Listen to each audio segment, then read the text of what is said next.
very great honor.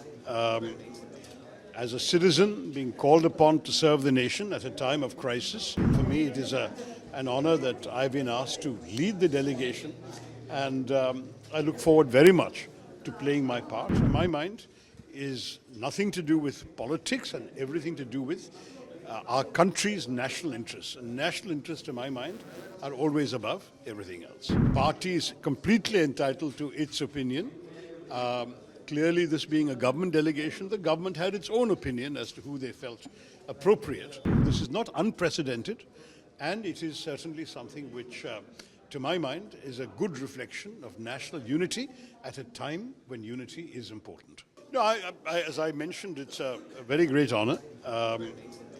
As a citizen being called upon to serve the nation at a time of crisis is a matter of a duty for all of us. At the same time, for me, it is an honor that I've been asked to lead the delegation, and I look forward very much to playing my part. I've always said that when my services are required by the nation, I should not be found wanting, and I had no hesitation in accepting the kind invitation of the government, which, to my mind, is nothing to do with politics and everything to do with our country's national interests. And national interests, to my mind, are always above everything else.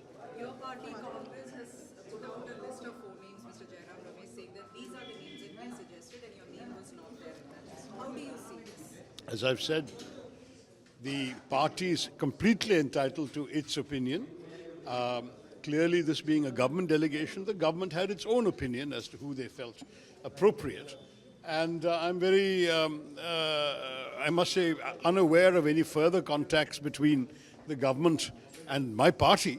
And I think you should ask those concerned. As far as I'm concerned, I was asked, both in my capacity as a chairman of a parliamentary standing committee dealing with these issues, but also because very kindly the minister talked about my personal experience over the years in international affairs and the need for that experience and such knowledge as I may, such talents as I may possess, to be put to the service of the nation at this time. And I found that an absolutely essential, what can I say, answer to give, that certainly when the nation needs my services, I am available, and I'm available for my country. To my mind, this has nothing to do with party politics. It's all to do with what our country has been through in recent times and the need for us to present a united front. As I recall, and I may be wrong because I was neither in India nor in Indian politics at that time, a similar set of delegations were sent by Prime Minister Manmohan Singh to various regions of the world after the 2008 terror attacks. So this is not unprecedented. And it is certainly something which, to my mind, is a good reflection of national unity at a time when unity is important. As you said, you see this as an honor, especially to lead a delegation to US and countries like that. But are you sad or disappointed at the way in which your party reacted or your party colleagues reacted? Look, I mean, my party leadership is entitled to its opinion of my abilities or lack thereof, and I think that is really for them to explain. I have absolutely no comment to make on that. I am honored to have been entrusted with the responsibility, and I will fulfill that responsibility, just as I have fulfilled every responsibility entrusted to me in my rather long working life, whether at the United Nations or in the Congress Party. I have fulfilled every task given to me with sincerity and commitment, and I intend to bring the same qualities to bear in my service in this particular mission.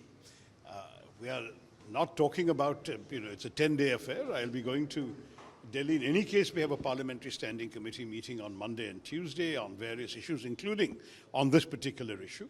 I'm assuming that I will get further details of the mission after going there, and we expect, I'm sure the delegation will get briefings from the Ministry of External Affairs, and we will proceed on that basis. I mean, I think that right now the focus is on a job of work that needs to be done for the country, and I'm truly honored to have been asked, and I will give my very best, as I always try to do. Have you informed the party when you received this invitation? What was the response? Yes, indeed. No, I certainly informed them of the first call I got, which was 2 days ago. And I also mentioned to the minister who called me, who was a parliamentary affairs minister, that I assumed that he would be talking to the party leaderships of opposition parties, and he assured me that he would be. He also let me know that I was not the only one he was calling. There are other opposition MPs that he was calling.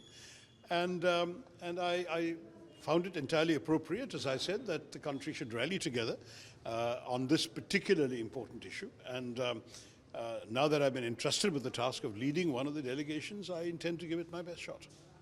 Thank you. One question. Is there any communication gap between you and the party? Because this happens continuously. This happens? This communication gap between you and your party. No, the party has my telephone number and they can call me anytime they like. I don't think there's any difficulty there. So as far as I'm concerned, I don't really see any communication gap. Sometimes one learns about certain statements from the media. That may be that we have other means of communication as well. But I don't think there's a particular gap that I'm particularly worried about.